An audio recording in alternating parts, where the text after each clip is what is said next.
Chers amis, c'est un jour de joie, c'est un jour de fête.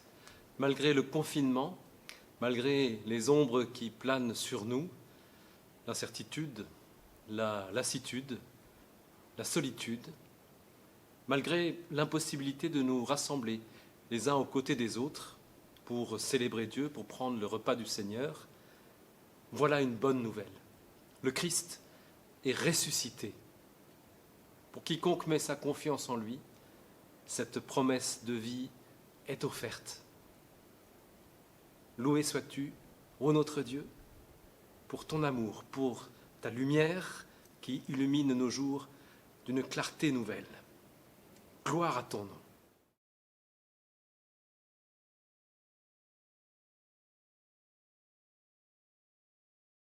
Le premier jour de la semaine, à l'aube, alors qu'il faisait encore sombre, Marie de Magdala se rend au tombeau et voit que la pierre a été enlevée du tombeau. Elle court, rejoint Simon-Pierre et l'autre disciple, celui que Jésus aimait, et elle leur dit « On a enlevé du tombeau le Seigneur, et nous ne savons pas où on l'a mis. » Alors Pierre sortit, ainsi que l'autre disciple, et ils allèrent au tombeau. Ils couraient tous les deux ensemble, mais l'autre disciple courut plus vite que Pierre et arriva le premier au tombeau. Il se penche et voit les bandelettes qui étaient posées là. Toutefois, il n'entra pas. Arrive à son tour Simon-Pierre qui le suivait. Il entre dans le tombeau et considère les bandelettes posées là et le linge qui avait recouvert la tête. Celui-ci n'avait pas été déposé avec les bandelettes, mais il était roulé à part, dans un autre endroit. C'est alors que l'autre disciple, celui qui était arrivé le premier, entra à son tour dans le tombeau. Il vit et il crut. En effet, il n'avait pas encore compris l'écriture selon laquelle Jésus devait se relever d'entre les morts, après quoi les disciples s'en retournèrent chez eux. Marie était restée dehors, près du tombeau. Elle pleurait. Tout en pleurant, elle se penche vers le tombeau et elle voit 2 anges vêtus de blanc, assis à l'endroit même où le corps de Jésus avait été déposé, l'un à la tête et l'autre aux pieds. « Femme, lui dirent-ils, pourquoi pleures-tu » Elle leur répondit, « On a enlevé mon Seigneur et je ne sais où on l'a mis. » Tout en parlant, elle se retourne et elle voit Jésus qui se tenait là, mais elle ne savait pas que c'était lui. Jésus lui dit, « Femme, pourquoi pleures-tu ? Que cherches-tu » Mais elle, croyant qu'elle avait affaire au gardien du jardin, lui dit, « Seigneur, si c'est toi qui l'as enlevé, dis-moi où tu l'as mis, et j'irai le prendre. » Jésus lui dit, « Marie. » Elle se retourna et lui dit en hébreu, « Rabouni », ce qui signifie « maître ».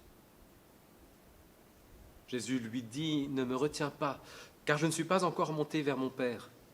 Pour toi, va trouver mes frères, et dis-leur que je monte vers mon Père, qui est votre Père, vers mon Dieu, qui est votre Dieu. »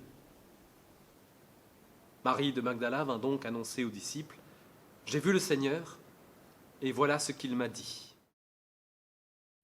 Pour que le jour qui se lève soit plus beau, pour que le ciel de nos rêves soit plus chaud, et pour que la joie qui chante soit toujours dans notre vie. Ô Seigneur, donne-nous ton esprit d'amour, pour que nos cœurs qui te cherchent soient plus forts, pour que la paix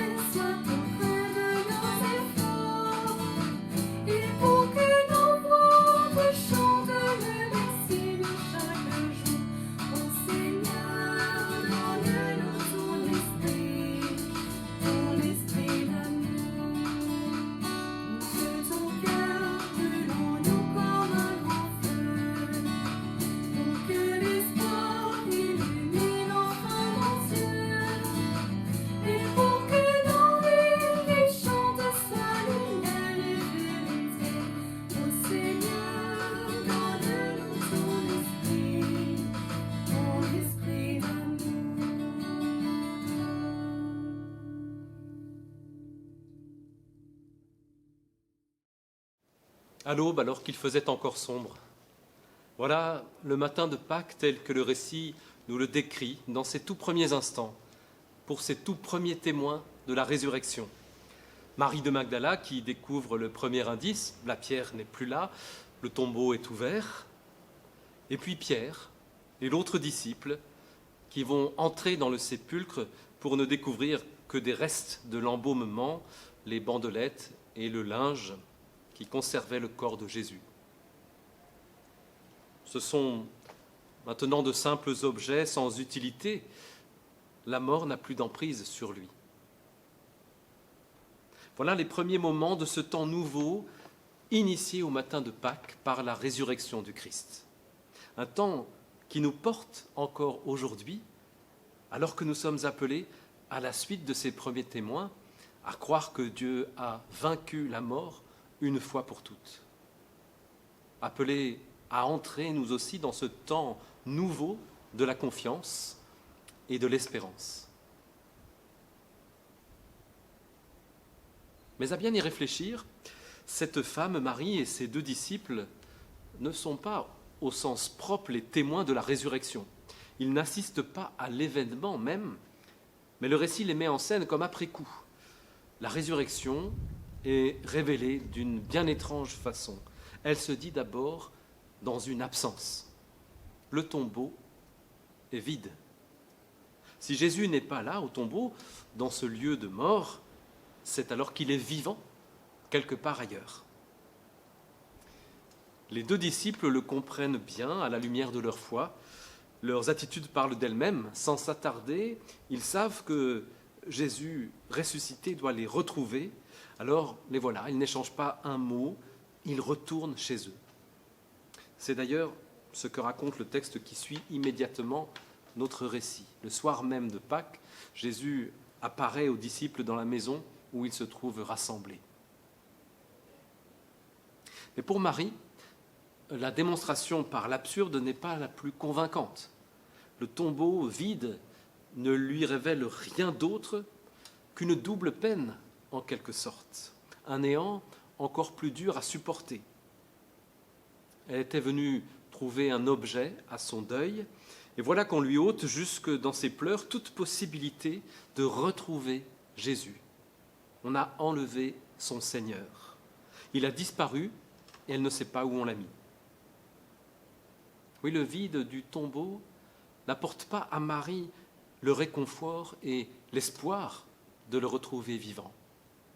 Bien au contraire, ce vide vient redoubler la douleur et les larmes. Il efface toute trace, comme si c'était son cœur à elle qu'on avait vidé. Il ne lui reste que la tristesse, un chagrin qui n'a plus personne vers qui se tourner, une plainte qui se perd dans une nuit sans matin. L'absence de Jésus est pour elle le signe d'une absence totale, insondable. Une question se pose alors, dans cette situation qui semble ne pas vraiment avoir d'issue. Quel va être le déclencheur qui fait passer Marie de la désolation à la joie de la résurrection? Quel est le grain de sable qui va parvenir à enrayer la mécanique du désespoir et empêcher la douleur de se replier sur elle-même? C'est une rencontre. Et c'est là, comme toujours avec Jésus, l'amorce d'une conversion, un événement qui change les hommes et les femmes, qui vient se placer au cœur de leur vie. Une rencontre. Une rencontre qui n'est pas un simple face-à-face, mais qui engage la personne tout entière. Et ce qui va permettre à cette rencontre d'avoir lieu, c'est quelque chose de très simple. Comme un signe de reconnaissance, le plus banal en apparence, le plus évident de tous, Marie va être appelée par son nom. Dès lors, l'homme qui s'adresse à elle n'est plus le gardien du jardin. La seule évocation de son nom ouvre à Marie l'espace de la relation avec le ressuscité. Elle le reconnaît parce que lui la connaît. Elle semblait avoir tout perdu, désorientée, tout son être absorbé dans la douleur. Et voilà qu'en restaurant son identité, Jésus lui ouvre les yeux et l'engage dans cette rencontre qui la sauve. Abraham, Jacob, Simon-Pierre, pour ne citer qu'eux, les exemples sont nombreux dans la Bible de ces hommes et de ces femmes qui reçoivent leur nom de la part de Dieu. C'est le signe d'une nouvelle vie, d'une identité réinterprétée sous le regard de Dieu, dans une alliance, dans une bénédiction, dans une promesse. C'est là aussi le sens du baptême, lorsque les quelques gouttes d'eau versées sur la tête symbolisent le corps tout entier plongé dans l'eau pour en sortir comme renaissant à une vie nouvelle. Oui, dans le baptême, nous sommes aussi invités à rencontrer Jésus, qui nous appelle par notre nom et qui dit l'amour de Dieu, celui qu'il a pour nous individuellement, dans l'unicité de notre personne. Dieu aime chacun de nous personnellement. Chacun de nous peut se dire, c'est un amour qui s'adresse à moi, dans ma vie. Lorsque Dieu nous appelle par notre nom, c'est un peu comme si nous acceptions qu'il soit notre Père dans la création. Et qu'en même temps, nous recevions de lui, dans l'individualité de notre nom, une certaine autonomie. C'est une liberté pour vivre au cœur de la création. Voilà l'amour d'un Père qui nous rend à nous-mêmes, au sein même d'une filiation bienveillante et fidèle.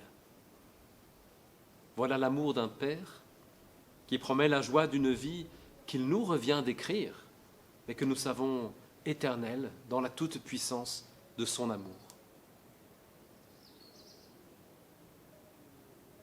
Va trouver mes frères et dis-leur que je monte vers mon Père qui est votre Père.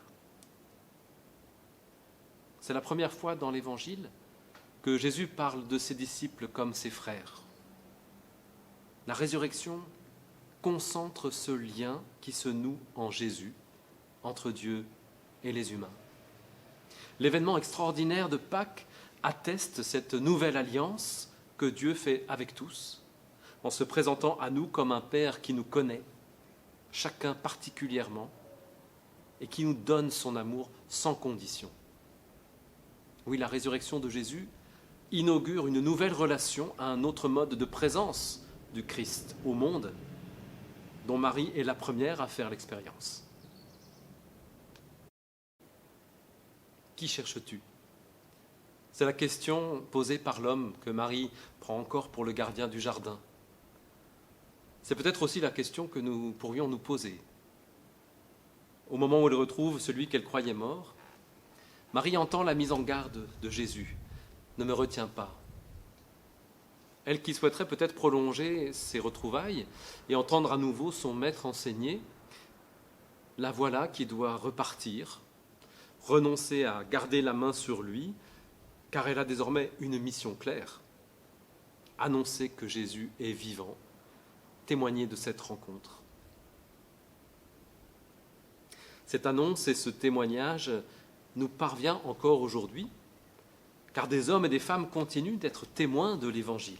Parce que l'Église, dans toute son imperfection, dans tous ses errements, l'Église continue cependant de prier pour que le royaume de Dieu vienne. Il nous revient aujourd'hui d'être porteurs de voix, comme on est porteur d'eau, de permettre à la parole de Dieu de faire son chemin dans le monde, en se glissant dans nos vies, de désigner la source à ceux qui ont soif d'une vie nouvelle, apaisée. On ne peut posséder la présence du Christ. C'est elle qui vient à notre rencontre, non pas pour nous faire découvrir les mystères extraordinaires de l'au-delà, mais pour rejoindre notre réalité, notre aujourd'hui. La présence de Jésus nous renvoie dans le monde, elle nous met en route avec la force du témoignage qu'elle nous confie, annoncer qu'il est vivant. Lui le ressuscité, il nous révèle Dieu. L'Évangile ne peut pas se passer de porte-parole. C'est là notre responsabilité ensemble, en Église. Chacun doit répondre aussi à cet appel en son propre nom. Ce défi prend aujourd'hui une ampleur toute particulière à l'échelle de la crise que traverse notre monde. Serons-nous au rendez-vous? Allons-nous confronter nos confessions de foi et nos convictions à la réalité de ce que nous vivons en ce moment, à la réalité aussi de ce que sera l'avenir de nos enfants? Nul besoin de super-héros, nul besoin de martyrs. Ce que Dieu désire, sans doute plus que tout, c'est que nous lui répondions, lui qui ne cesse de prononcer notre nom dans la fraîcheur de chaque matin nouveau qu'il fait pour nous. Une Église rassemblée, même si elle ne peut pas s'assembler. Une Église qui proclame l'Évangile, priant, intercédant pour le monde, attentive et agissante là où elle se trouve, pour marquer la victoire définitive du ressuscité sur toutes nos impasses. Voilà notre feuille de route en ces temps précis. Chers amis, que notre pas soit assuré et que nos cœurs soient joyeux. Le Christ lui-même a tout préparé. Il ouvre le chemin. Que l'Esprit Saint lui-même insuffle à l'Église la communion, le courage et la joie nécessaires pour entrer dans cette mission. Amen.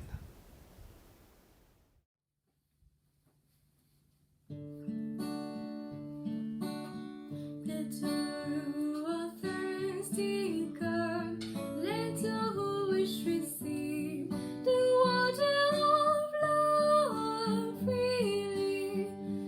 Amen. Come, Lord Jesus. Amen. Come, Lord Jesus. Let all who are thirsty come, let all who wish receive the water of love freely. Amen. Come, Lord Jesus. Amen. Come, Lord Jesus. Let all who are thirsty come, let all who wish receive the water of love freely. Amen. Come, Lord Jesus. Amen. Come, Lord Jesus. Let all who are thirsty come, let all who wish receive the water of life freely. Amen.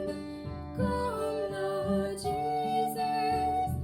Amen. Come, Lord Jesus. Let all who are thirsty come, let all who wish receive the water of life freely. Amen.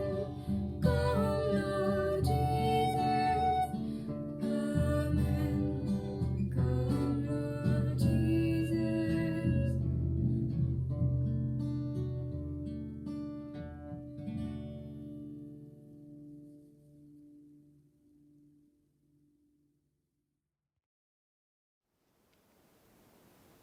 Seigneur notre Dieu, tu nous donnes en ce jour de nous réjouir en célébrant la victoire de ton Fils, notre Seigneur Jésus-Christ.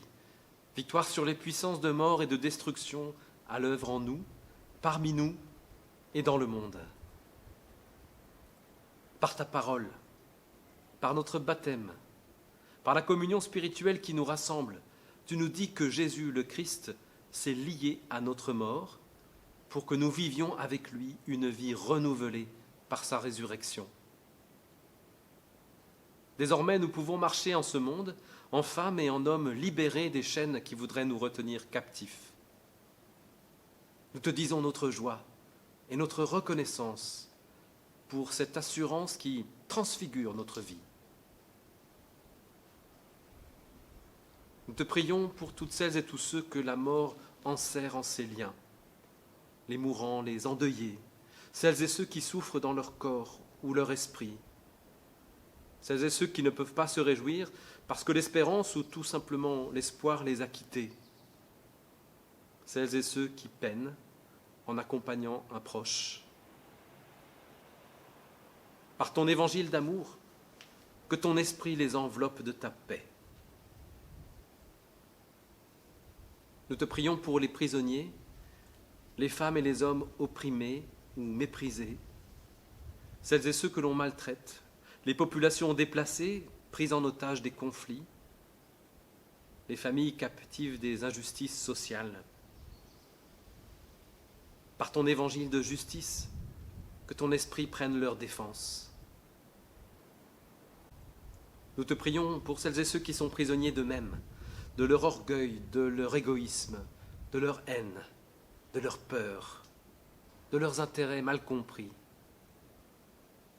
Par ton évangile de délivrance, que ton esprit les ouvre à ta rencontre. Tu nous fais témoins de la résurrection de ton Fils, notre Seigneur et Sauveur. Donne-nous force, courage et conviction pour annoncer à tous, partout et toujours, par nos paroles et par nos actes, que la vie qui nous vient de toi est plus forte que les puissances de néant et que ta justice relève et libère toute femme et tout homme en ce monde. Nous voulons te prier, ô notre Dieu, en communion avec tous les chrétiens qui se tournent vers toi aujourd'hui, en empruntant les paroles que Jésus lui-même a données aux siens.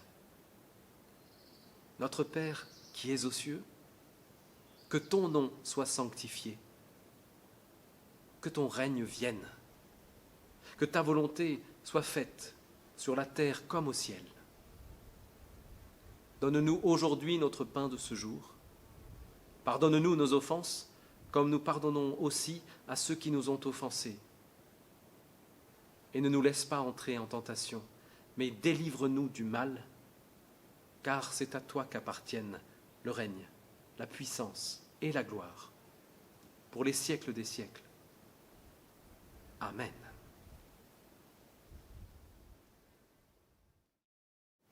Le Dieu de tous les commencements nous bénit et nous garde.